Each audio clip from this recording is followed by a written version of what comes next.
Welcome to True Crime in a Dime where we tell you a chilling story. in 10 minutes time. This is a new segment we are starting for cases that we want to cover that don't quite have enough information to be a full episode, but we still want to share them. So we're going to start with 4 10-minute-ish episodes and see how that goes. Yeah, and they're just any unsolved, any solved, any case, anything that we got, just a little bit of information that we think these people should have a little bit of attention, and maybe it's not something that we can make a full episode out of, but it's still definitely worth to put it out there. Yeah, their stories still need told, their names still need to be known. Yes, for sure. All right, so I'm going to start off. And after this episode, we would appreciate feedback if you think 4 cases was enough. If you think we should include more in these episodes. Any feedback you got. Yeah. My first case is about Tanner Ward. On June 7, 2017, a 19-year-old named Tanner Ward left his home to meet up with an acquaintance named Jeremiah. Now, Tanner and Jeremiah are not friends. They're just acquaintances.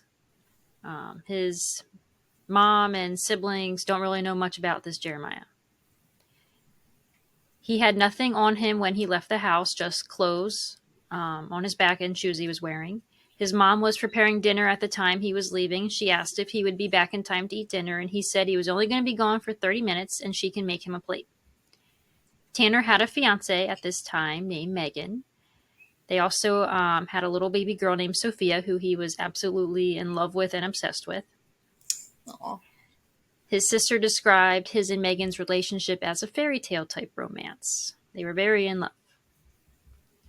A quick little background about Tanner. He struggled with some drug use in his teenage years, so he's only 19 at this time. So, in early November 2016, Tanner and his brother were arrested in a hostage type situation that was drug related. One of the hostages was Jeremiah. Oh, wow. He pleaded guilty on November 22nd of 2016 and was given 5 years probation. After this, he was working very hard to get his life back on track and to be a great dad and role model to his baby daughter. After he didn't come back home for dinner, his family became concerned because it wasn't like him to not come home or to contact anyone. But he did not have a cell phone at this time, nor did he have a car. Okay. His sister Kelsey was also suspicious because she didn't really know Jeremiah. They live in a small town where most people know each other, so she took it upon herself to retrace Tanner's steps and find Jeremiah's house. When she arrived at Jeremiah's house, no one answered the door, but it was unlocked, so she opened it and looked inside, and she said the place was a mess. There was a hole in the wall, furniture was overturned, and Tanner's baseball cap was lying on the floor. She immediately reported her brother missing to police and took the hat with her as evidence, but they originally speculated he was a runaway because of his history. 2 weeks go by and there isn't really any new evidence or update. Kelsey began handing out and posting homemade flyers and missing persons flyers during this time, and she ran into Jeremiah while she was hanging some. She reports he was wearing the shirt Tanner was wearing the day he went missing. And she noted cigarette burns on the shirt that Jeremiah said were just stains. She was very alarmed by this and threatened to call police, but he willingly said he would accompany her to the police station. Trenton Police Chief Thomas Wright reports they thoroughly investigated Jeremiah. The shirt was tested, but results were inconclusive. After he showed deception during a voice stress test, police were compelled to search his father's property, but I don't think he lived with his father, so I don't know why they felt the need to just go and search his father's property, because Tanner supposedly went missing from Jeremiah's apartment, but they're searching his father. Okay. So that part didn't really make a whole lot of sense. Yeah. Cadaver dogs were used and they searched a burn pit, but they stated they only recovered animal bones. They also dug a 6-foot by 10-foot hole in this area, but did not find anything. His case seemed to go cold after this, and they even served a parole violation while Tanner was missing because they assumed he left on his own. So this poor kid is missing, Yeah. and they're serving him with a parole violation. Cool. Yeah. That's all they care about. Yeah. On December 4th, 2017, almost 6 months after Tanner disappeared, 2 high school students found a body hanging from a tree 25 feet in the air in a wooded area on their way to school. An autopsy using dental records confirmed the body would be Tanner Ward. That's terrible. He was 25 found feet in the air. Yeah. He was found hanging just 3 blocks from his home. Oh my God. And are you ready for this? His hands were mummified and his feet were missing. Okay. All right. We're discussing this after you're done. Just remember all this. I will. His shoes, pants, and a single sock were found at the bottom of the tree. There were no obvious signs that wildlife had disturbed his body. Do you want to take a guess how they ruled his death? Suicide. A suicide. Yeah. Like, I just... Yep. He climbed up there feetless. Yeah. What? How? Oh. Okay. They attributed his death to hanging by a rope with no other injuries found, and they speculate he had been hanging there for a long time. So I have lots of questions. Wow. They're saying there's no injuries, but his feet were missing. Yeah. Why were his hands mummified? Yeah. If he had been out there for 6 months, like police say, how was he mummified during a hot, humid Missouri summer? Because he's from Missouri. Okay. Yep. How did no one... Yeah, for 6 months. Because he went missing in, what did I say, June, and then he's found in December. No one smelled a body or saw a body hanging for 6 months? Also, if he was... Did it say he was hanging by his neck? Yes. Your body's not going to hang by your neck for 6 months. No. So it's going to separate. Yes, just to let you know, decomposition, you are not still hanging up there for 6 freaking months. No. So that man's body was somewhere in a nice, cool, dry place to mummify his hands. Yep. And what I want to know, was it a clean cut on his ankles? Are we talking, like... They don't mention that at all. Yeah, that's what I want to know. Because the feet are missing, but what do the ankles look like? Yeah. And also, how much, if the hands are mummified, how much decomposition is, because he hasn't had to go through that much, that when he's still hanging by his neck. Right. Like, he ain't that decomposed if he's still able to hang by his neck. Right. So, like, there should be some kind of scientific way to sit here and, like, find out a timeline here of, like, exactly, even probably how long he's been hanging up there, like, what were the temperatures? There has to be a way that we can sit here and figure out, like, the speed of decomposition. Yeah, well, his family said in Missouri, their summers are very hot, wet, and humid. Yeah. So he's... How's he getting mummified? Obviously, he was in somebody's basement. Like, you can't convince me otherwise. A cool, dark place that he sat there preserved for... I mean, him hanging by the neck. I mean, by the time they found him, honestly, he probably was just hung there. You cannot tell me. No. That he was there even days. One of Tanner's childhood friends said he walked that path numerous times and never saw anyone hanging from a tree. And his family searched that area. Yeah. It was 3 blocks away. Wow. His pants and shoes were on the ground. Clearly someone would have come across those over 6 months. Yeah. Just sitting there on the ground. Yeah, and like you said, smell. Yes. Construction workers at a nearby site 25 feet from where he was found said they never saw or smelled a dead body when they were there working in the summer. So someone must have stored him somewhere, like in a Yep. freezer, Yeah. something. Something. And if he was frozen or something, that would be on the autopsy. You would be able to Right. tell that. Yes. And So, even if his feet had fallen off from decomposition and gravity, like there were no bones reportedly found at the scene, and his shoes were there. So if he had his shoes on and his feet just fell off from decomp, wouldn't there be bones in the shoes? yeah, Some that's sort what of I'm saying. remains left in the shoes? Yeah.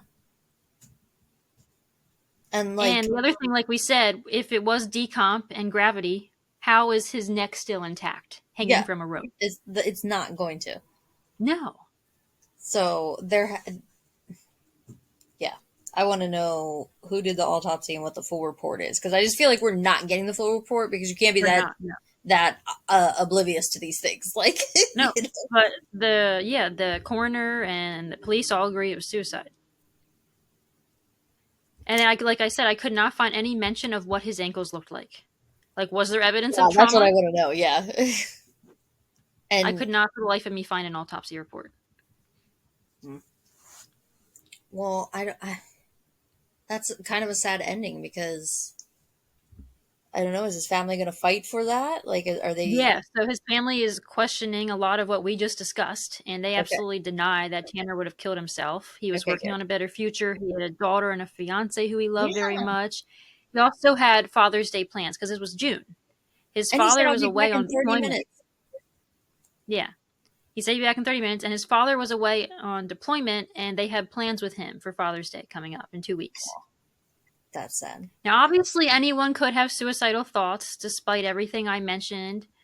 You never know what someone's really going through, but just based off a lot of this stuff doesn't add up to go to suicide. Like, there's a No, lot of missing information. yeah, for He sure. left that home that day intending to return back. So, like, where did he get this rope from? He left with only the clothes on his back. Where did this Back rope come from? and 25 feet in the air. Right. How did he get up there? Yeah, They no, were saying that there was no sawing motion on the bark. Like for someone to like be hoisting someone up there. That's what a lot of why they're also leaning towards suicide because there's no sawing motion that they saw on the bark. But like what someone could have had a ladder, like they didn't have to be hoisting him up. There's another way no, they could have yeah. done it, I'm sure. Like He was obviously already dead when they're putting him up there, right. so they Yeah. could have, yeah, And why would he choose to go see an acquaintance that he's not even friends with as the last person he wants to see before he takes his own life? yeah. Anyway, yeah, So none of that. unfortunately, this suicide ruling cleared Giant Jeremiah's name in any wrongdoing, but he clearly had motive. Yes, yeah, and the T-shirt. The T-shirt, his hat was in his apartment, and he was held hostage by Tanner Yeah, and months I prior, also like a year prior. refuse to accept that the testing on the T-shirt was inconclusive. Right. Go back and retest. Jeremiah, yeah. Jeremiah's apartment was never even searched as a crime scene, despite Tanner's hat being found there, and there Yeah, being and what looked like a struggle. so we'll never have any information about his place. Yeah. They missed There was that also opportunity. right. An independent autopsy was also conducted by a forensic firm in Kansas City. The report asserted that the scene indicated self suspension and there was no evidence on the tree bark supporting the notion of external hoisting. So, no evidence of sliding or sawing. On April 18th, 2018, the Trenton Police Department officially declared Tanner's death a suicide. So, yeah, the amount of laziness in law enforcement when the term suicide is thrown out there is Yeah, astonishing. They hear that, they're yeah, like, oh, we're done. We're not going to yeah, search. We're not going to do any more. Nothing. We're done. It's suicide. yeah. They're just happy When there's about. conflicting evidence, you don't just stop investigating because one person's saying suicide. You need to rule Yeah, out every scenario. I agree with you 100%. And I wish we could protest outside of every freaking department. Like, Yeah. like This was not a suicide. He went to an acquaintance's house that he wasn't even friends with, who he previously had held hostage. I think he wanted some revenge. Yeah, something. There was I don't know exactly what the motive would have been other Mm-hmm. than, but he's the only one that we wouldn't. I guess we probably don't know the whole story, but yeah, Mm-hmm. like that escalated quickly, hostage and all that, Yeah. like Yeah. that's kind of serious here. It is. Yeah. So it's crazy. Yeah. Another frustrating case that needs more investigation. Of course. Since we did talk about suicide, if you or anyone you know is having thoughts of suicide, you can call or text the Suicide Lifeline at 988 365 days a year, 24/7. Get to know. I am doing the second little 10-minute episode. Episode. It's not an episode, Jesus. Case. Um, all right. So we were talking about Daniel Robinson. He was born January 14th, 1987, to parents David Robinson and Melissa Edmonds. When he was born in Columbia, South Carolina, he was actually born missing his lower half of his right arm. He never let that hold him back, though. He played trumpet and he loved to play video games. He taught himself how to play video games. He Oh. was known to be hardworking, very intelligent. He graduated from the College of Charleston in 2017 with a degree in geology. He got his dream job right after he had graduated with Matrix New World. He got a job there as a hydrogeologist. That's cool. Yeah. This job required him to relocate to Tempe, Arizona. You know what? I should have looked to make sure I pronounced that right. I think that is right. You think I that think is that is right? right. Okay. Yeah. He really relocated to Tempe, Arizona in 2019, where his sister Davisha already lived. Daniel remained very close to his family, specifically his dad, David. They talked multiple times a week for hours on the phone. And his father was still back in uh, South Carolina. And on June 22nd, 2021, that night was no different for David and Daniel when they had a 2-hour conversation. And David would have no idea that this is the last time that he would talk to his son. On June 23rd, Daniel left for work driving his blue gray 2017 Jeep Renegade. He was headed to Buckeye, Arizona to work a new job site. He arrived there around 7:22 a.m., where Daniel met his coworker for the day. Like they usually had met someone different job sites type of thing. His name was Kenneth. They started some small talk about the weather. It was hot that day. But soon Kenneth noticed some like weird things about Daniel, like staring off into the distance, and Daniel kept asking Kenneth if he quote wanted to go back to Phoenix to rest. Then all of a sudden at 9:45, even though work kind of just started and there was things to be done, Daniel got in his Jeep, put his seatbelt on, and waved goodbye to Kenneth and drove off. Kenneth at first thought Daniel just forgot something in the car, but when he drove off, he figured, well, maybe he just felt sick. So Kenneth called the supervisor and let him know what had happened. And a few hours later, when Kenneth was leaving the job site, he decided to look for Daniel because apparently nobody had heard from him yet. Um, it it had rained that day, so when Kenneth came to the end of the road from the job site where Daniel should have turned to head home, instead the tire tracks led in the opposite direction, heading deeper into the desert. So Kenneth decided to follow them, and he followed the trail as far as he could, but he eventually lost the trail and decided to contact Davisha, the sister, to let her know that we haven't heard from Daniel. So Davisha contacted David, the father, who then contacted the Buckeye County Police Department. But he was falsely, and I'm going to say it louder for the parents in the back, falsely told that he needed to wait 12 hours to report Daniel missing. So Daniel was reported missing until it wasn't until later that evening that they got to report him That's missing. awful. Yeah. The next day, the only thing the police did to try and locate Daniel was called his cell phone twice, and they confirmed that he did not show up for work that day. Wow, what great police work. Yep. On the 25th, so now we're on to the next day, police conducted an aerial search but found nothing. By the 26th, David is flying in from Charleston to help look for his son.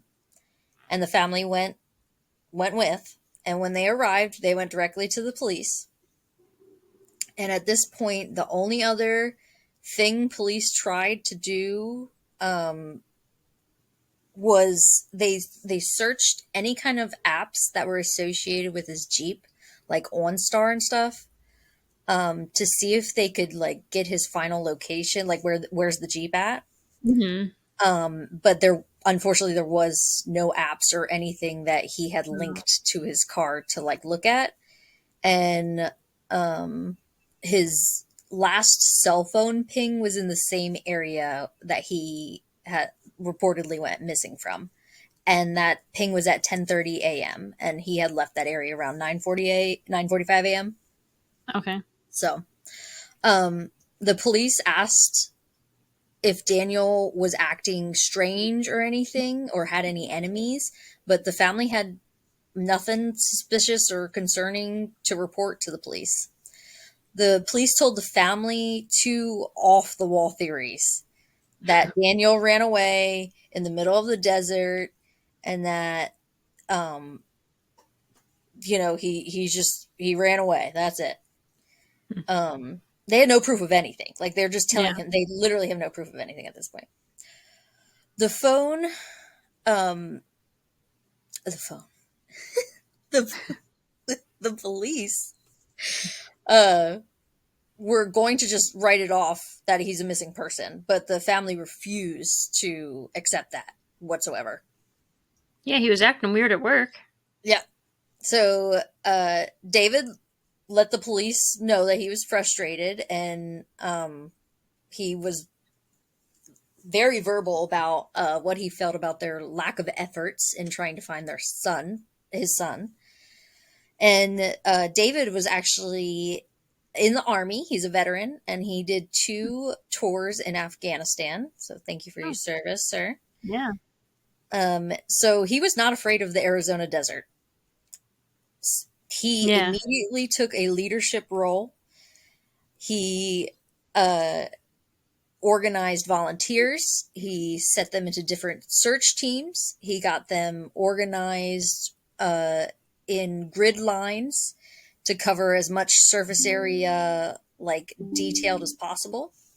Uh, he himself jumped on a Mm-hmm. ATV, ran out, was looking all around. He got tents set up like with water, snacks. It was a full operation, and he was just leading the party Yeah. He's doing it. because he was determined. Yeah, it's his son. Yeah. Missing posters were made and handed out with Daniel's information on him. So he's a 24-year-old African American, 5'8", 165 pounds, black hair, brown eyes, and he's missing his lower right arm.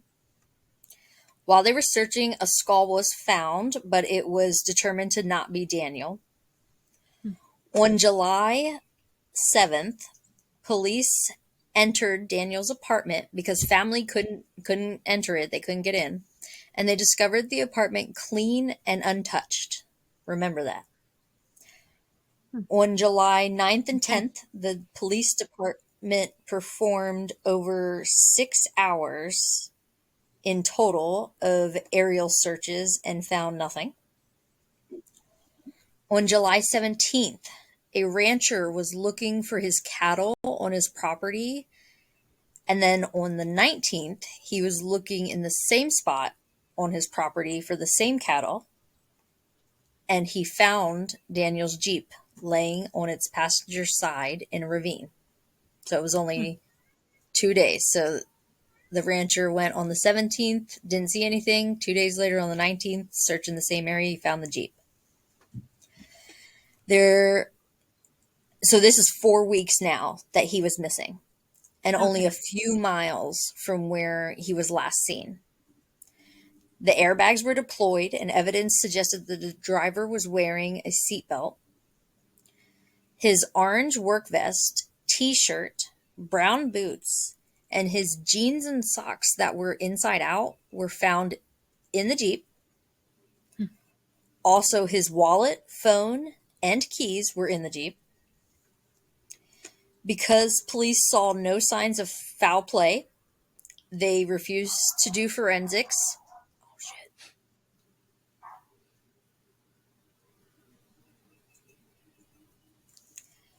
Because police saw no signs of foul play, they refused to do forensics testing, but the family pushed back. And Good. finally, on July 22nd, so that's 2 days later, um, the police finally ran testing on the vehicle, but the findings were never released to the public. Hmm. The Robinson family was very outspoken about their real feelings over the kind of job the police were doing or not doing to find Yeah. Daniel. They were so frustrated with the situation that David decided to hire his own PI named Jeff McGrath. Jeff specializes in accident reconstruction, and some things Okay. he found after he took a look at the accident were suspicious.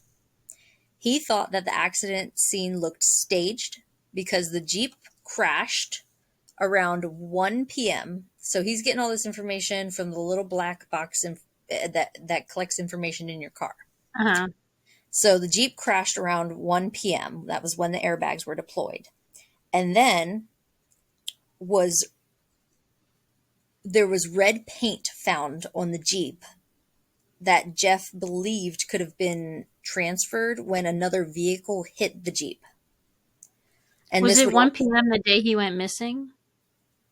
yes. Okay. Yep, it would have been the day he went missing. All that same day. Okay. Yep. Uh the the red paint on the vehicle, they thought that like another it would transfer onto the Jeep, Mm-hmm. and that would explain also some of the damage to the vehicle. Also, after the crash, someone tried to turn over the car 46 times, and then What? they got the car started. It was driven 11 miles and ended up in the ravine where it was found. So, with the rancher's accounts of finding the Jeep and the PI's investigation, plus all of the searches done before it, and nothing was found, no one believes that the Mhm. car had been there for the 4 weeks. Yeah. Jeff also re-looked over Daniel's apartment again and found someone had been inside searching the closet and also accessed Daniel's computer. The Really? family got police to run forensics on the computer, and it was found where uh, whoever was on the computer was looking up his search history and the documents. By the 1 year of Daniel missing, David and his team searched 3,500 square miles in 49 weeks. Wow. There was multiple press conferences held, and David asked for the FBI and more press attention about his son's case, saying it only took 2 days for the FBI and national news to get involved in the Gabby Petito case. And David told his son's case at the Las Vegas Crime Con in 2022.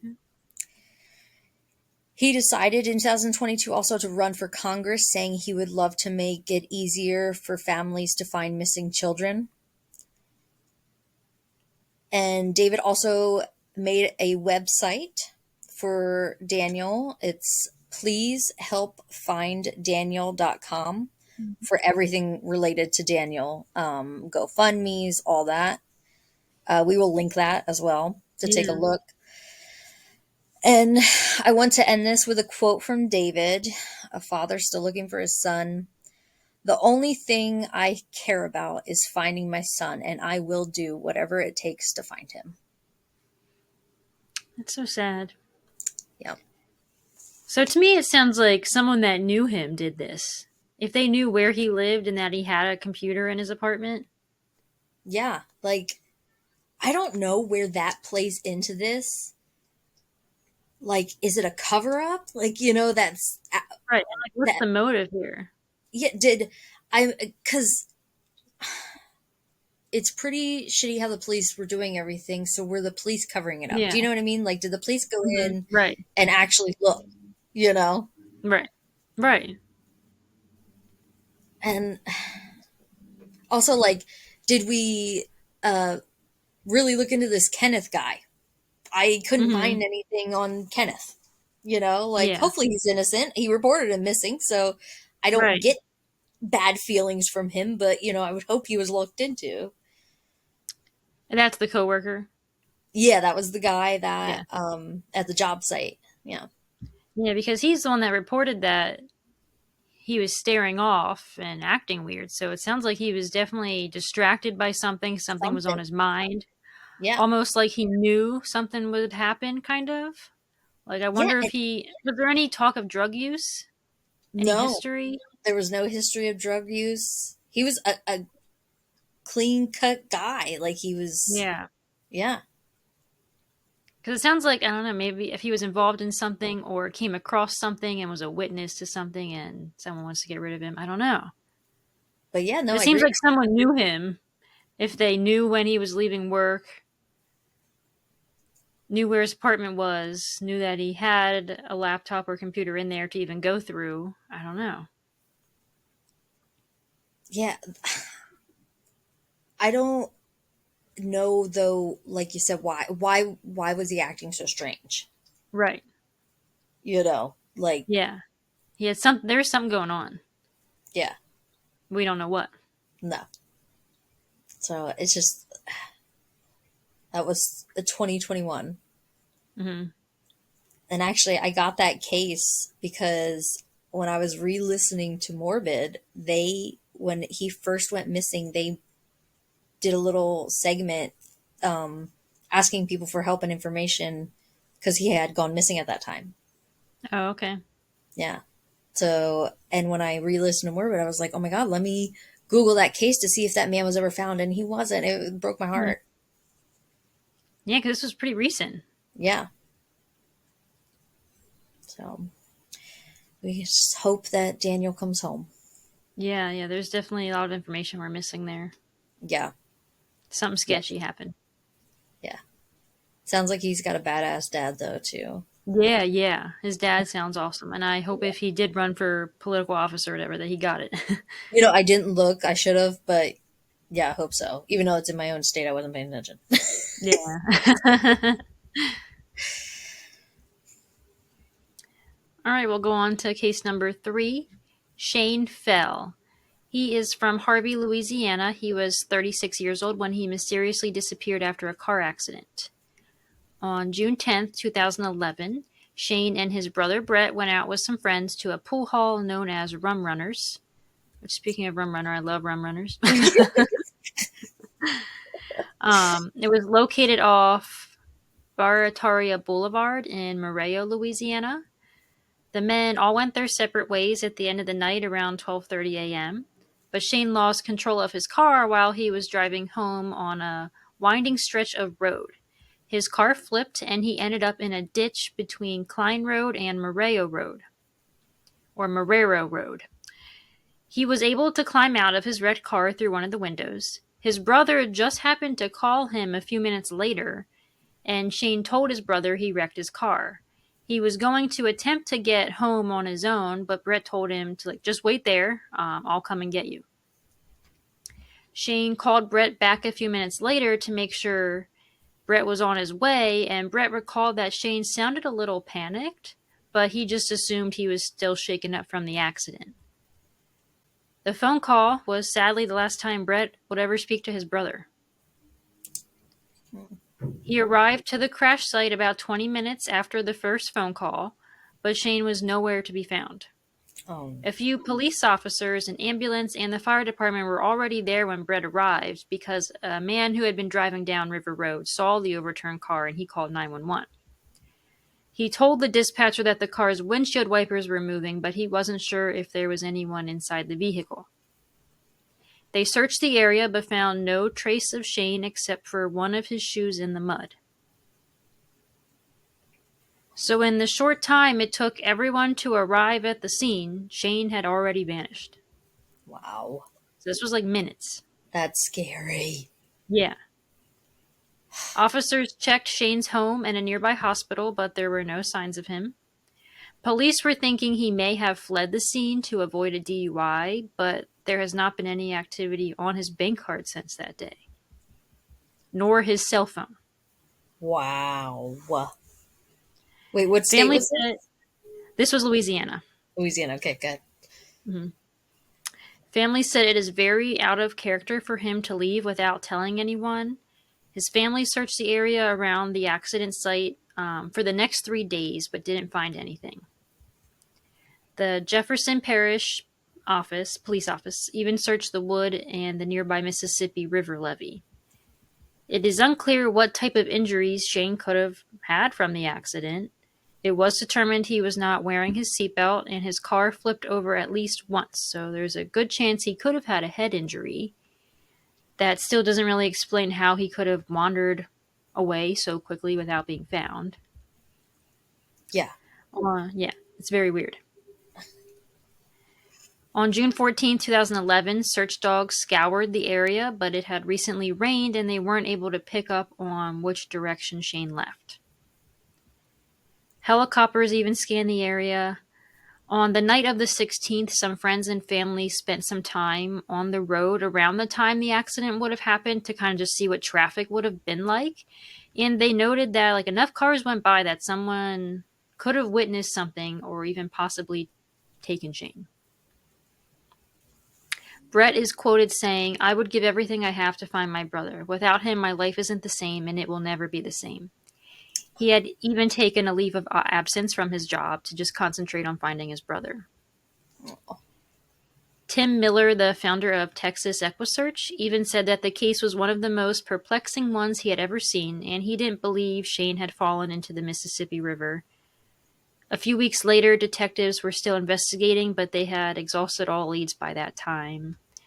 At the time of his disappearance, he had a Georgia's driver license because he had only just recently moved back to Louisiana.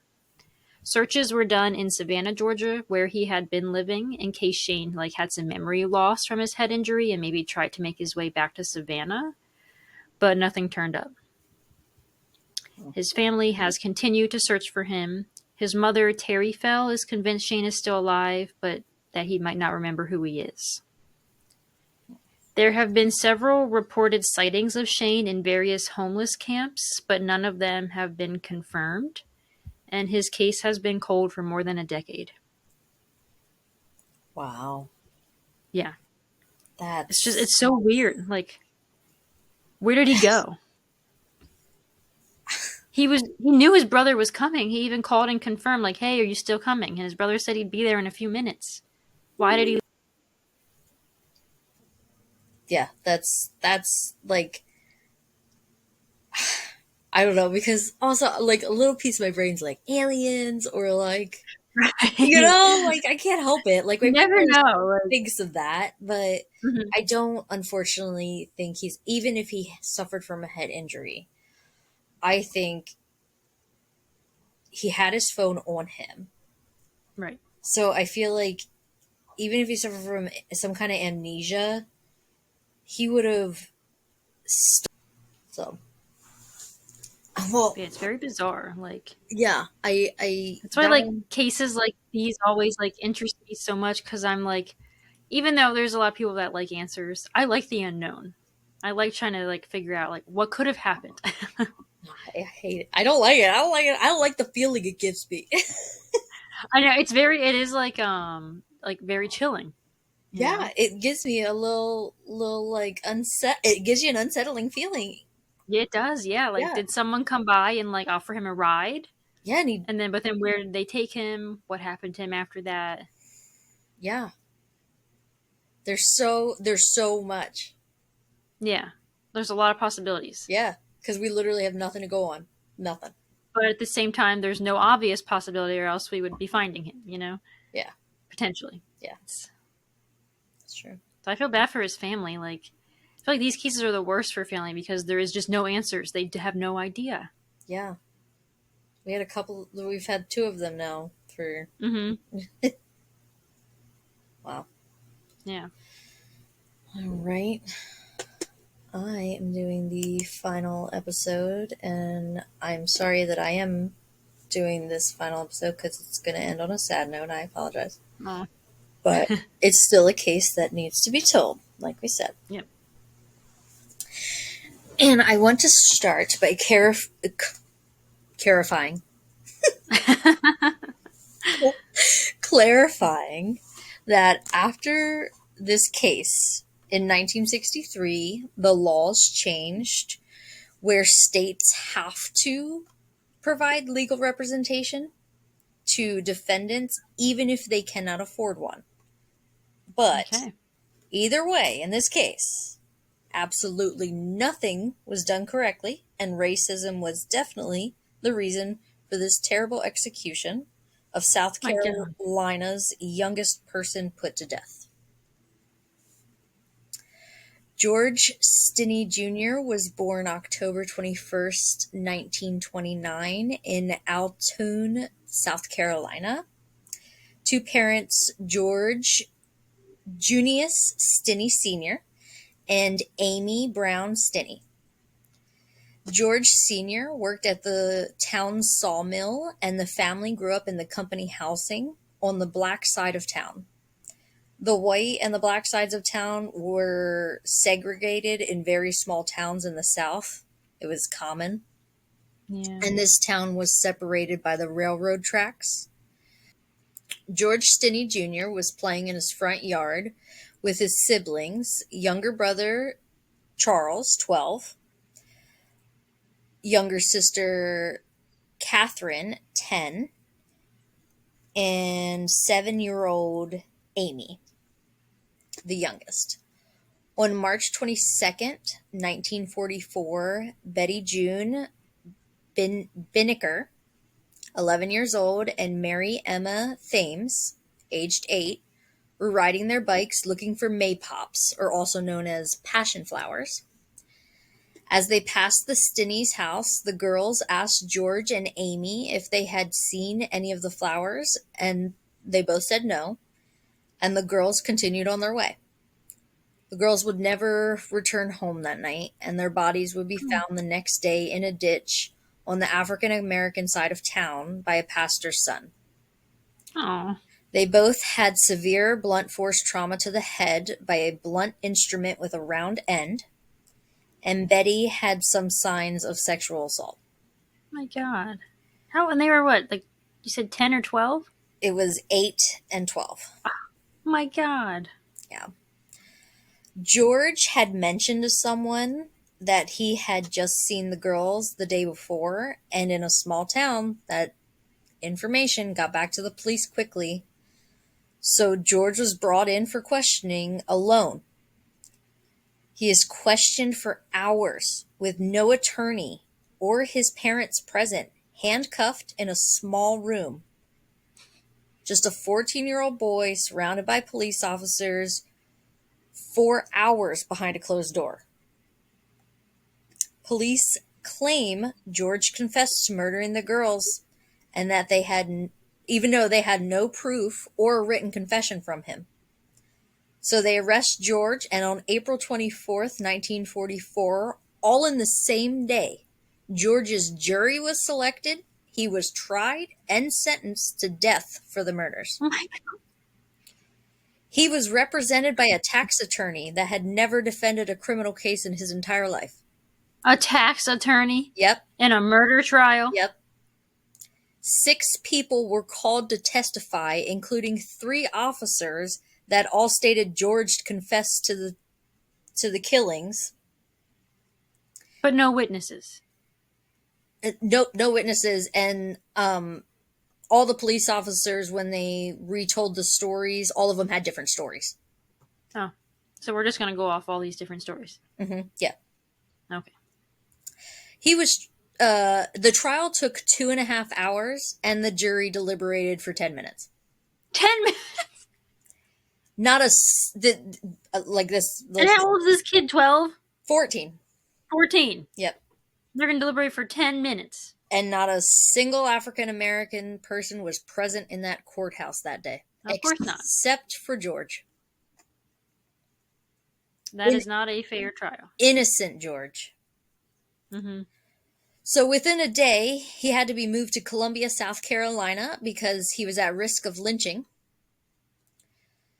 Of course, no transcripts from the trial were ever released. While George was incarcerated for 81 days, he only saw his parents once, and that was right after the trials. Oh my God. His father was fired from his job, losing the company housing, and the family was sadly run out of town. Oh my God. Of course, not a single appeal was filed by the attorney. George Because was. he doesn't know what he's doing. He's a tax attorney. Yep. So George was led to his execution at 7:30 a.m. June 16th, 1944. He Well, was they didn't waste any time. no 81 days. 2 months? 81 days. Oh, Yep. 81 days. 81 days. But the trial was April, right? Yeah. Okay. He stood 5'1" and was 95 pounds, and he hardly fit in the electrocution chair. George was asked if he had any last words, and he said, "No, sir." As he wept, the switch was flipped on George's life. There is a small, and I do mean small, flicker of justice for George and his family. In 2014, George's siblings, who were now in their 70s, fought to have George's false conviction vacated from his record, as the siblings could provide an alibi of the time of the murders. Thankfully, they won that case. However, that is 70 years after he was put to death, sadly. Yeah. That is horrible. Is that not horrendous? Why couldn't they have used that sibling's testimony during the trial that, hey, he was with us, we were playing together in the yard? No, they didn't even question anybody. They didn't care. And so did they ever do any further investigation to figure out who killed these poor 2 little girls? No. I researched to try and figure out, and I couldn't find a definitive, like, somebody got arrested and was tried for those girls. Well, they're probably dead now. That piece of shit got away with it. Yeah, and an innocent 14-year-old boy was put to death. And this person didn't even bother to come forward and be like, oh, don't kill this 14-year-old, I did it. Oh, God. No, he raped and killed 2 little girls. Is that not? I was like, That's wow. disgusting. That is all around. It's disgusting. I know. I'm very sorry that was how he ended. But George, I needed everybody to know about George. Yeah. Okay? So he was innocent, and who was on this jury? I just want to talk. Right. All white men. All white men. All white men. You know it, yeah. Yeah. Women weren't Disgusting. allowed on juries then, I'm sure. No. Yeah, if we were, hopefully this wouldn't happen because we have common sense. Yeah. Yeah. So, everybody think of George.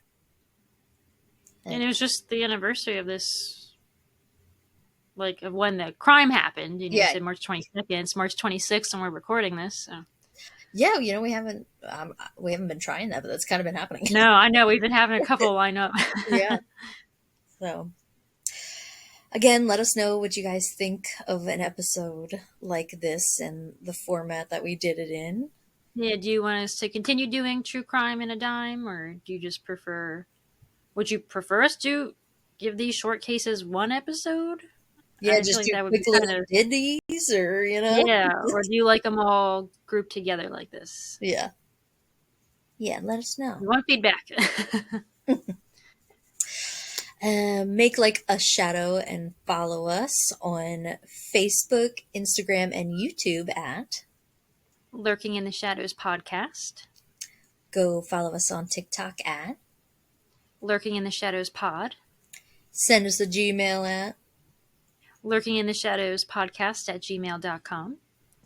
And keep lurking around for our next episode. Bye. Bye.